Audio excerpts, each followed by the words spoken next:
Welcome to Sheela kitchen అండి. ఈరోజు ఈ సద్దల వడ రెసిపీ మీతోటి షేర్ అయితే చేసుకుంటున్నాను. ఇది పిల్లలకి పెద్దోళ్ళకి ఈ చలికాలంలో పెడితే ఇష్టంగా అయితే తింటారండి. హెల్దీ కూడా బాగా.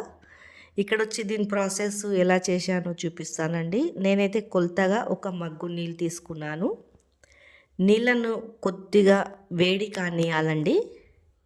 వేడి అయిపోయాక నేను 1 కిలో సద్దలైతే తీసుకున్నాను, పట్టించుకున్నానండి. దాని కొలతకి తీపికి 3 బెల్లం అయితే ఇక్కడ తీసుకున్నాను. దీన్ని బెల్లంని ఉట్టిగా కరిగించుకోవాలండి, పాకం పట్టే అవసరం ఉండదు. కొద్దిగా కరిగిపోతే చాలండి. ఇంకొక ముక్క అయితే వేసుకుంటున్నాను, 3 అంతా అయితే వేసుకున్నానండి. తర్వాత ఈ విధంగా అయితే కరిగిపించుకున్నాను. దీన్ని జల్లెడ అయితే పట్టుకోవాలండి, ఎందుకంటే కింద మట్టి గిట్ల ఏమైనా ఉంటుంది. ఇలా జల్లెడ పట్టుకొని పక్కకు తీసుకున్నాను. దాంట్లో కొద్దిగా ఉప్పు వేసుకున్నానండి. ఇక్కడ వచ్చి కిలో సద్దలు పట్టించుకున్నాను కదండి.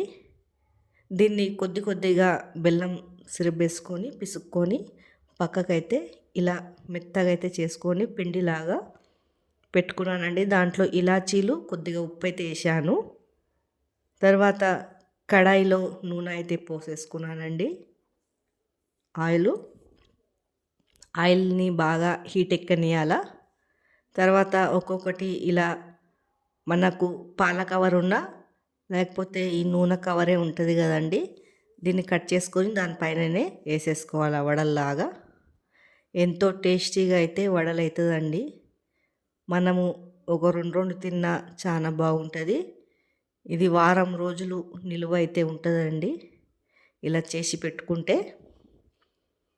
కిందికి పైకి ఇట్లా అనుకొని బాగా రెడ్గా కాల్చుకోవాలా, లోపల ఉడకాలండి.